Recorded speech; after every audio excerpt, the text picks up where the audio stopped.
Hey, this is Smokey Robinson, and you're watching EUR Web and cnicky.com. And speaking of wonderful people, can we do a little word association? Yes, we can. Since your one man show was called Words, Yes. so let's do words. So I'm gonna say someone's name, and then you say a word that reminds you of them. Okay. Okay. All right. Let's start with Michael Jackson. One and only. Michael Jackson, I have been watching entertainers because I always wanted to be one since I was probably 3 or 4 years old. I'm not exaggerating this. And I've seen everybody. I even have old films of Bessie Smith and Cab Calloway and Duke Ellington and Nat King Cole and people like that, you know. I've seen everybody.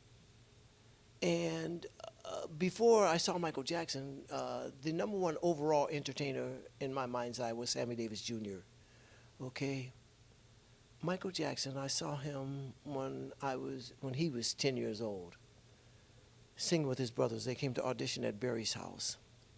And my mouth just dropped open because here's this young boy, 10 years old, performing like he's about 30. Michael Jackson changed the look of music.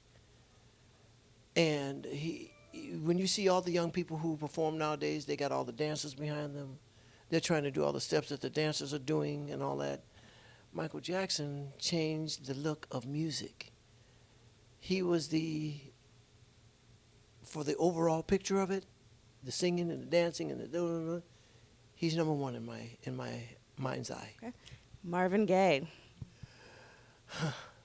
Marvin Gaye was my brother. We hung out all the time, almost every day, you know, did a lot of things together. And Marvin Gaye was one of the greatest singers to ever live, as far as I'm concerned.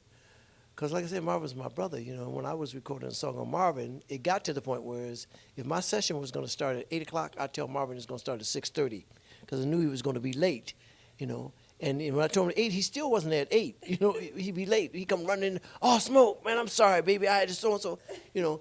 But anyway, I didn't mind because I would show Marvin my song.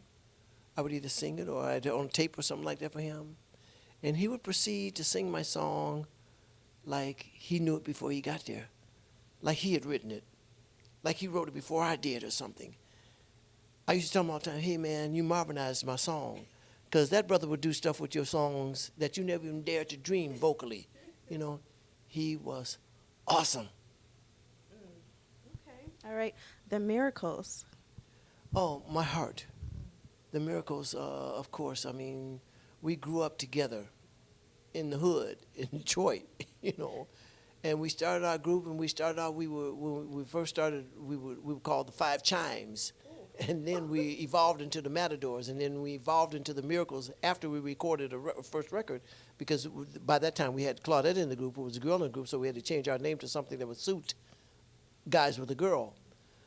But of course, the Miracles, you know, they're just my heart, because I've known, Ron's passed on now, but I knew Ron when I was 10 years old, you know, and I've known Pete since I was 12, and Bob since I was 14. Bob and I were actually born on the same day in the exact same hospital in Detroit. We have the exact same birthday, you know. And then Claudette, of course, she was my first wife. And, I mean, the Miracles are just precious to me. And that's all I can say. I mean, we started our career lives together, and we did everything I think that a group could possibly do. We did it 2 or 3 times, and it was just a wonderful part of my life. Your name Diana Ross. I don't know. What do you think about her? Diana Ross is my baby. Diana Ross, I got 2 babies from the neighborhood, you know, Diana Ross and Aretha Franklin. I mean, Diana Ross is my baby, man.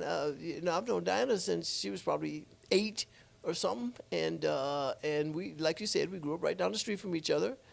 And I brought her and the Supremes to Motown. They were called the Primettes then, but you know, she's just everlasting. Yeah. Dick Clark. Dick Clark, what a wonderful man Dick Clark was. Dick Clark became a really good friend, and I miss Dick. I miss his. You talk about energy. I miss Dick's energy. Dick was one of probably. I mean, Dick was just energy personified. At one point in Dick's life, I used to kid him because Dick was doing a show on the West Coast and the East Coast at the same time. And he would do his show on the East Coast for 2 days and then fly out to the West Coast and do the show for 1 day, come back to the East Coast. He just was energy personified. And Dick did so much for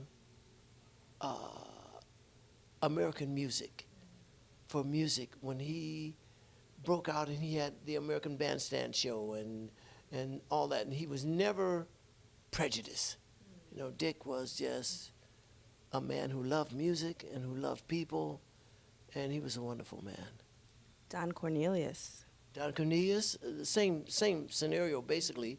Don Cornelius was my brother, and you know, Don and I spent a lot of social time together, you know.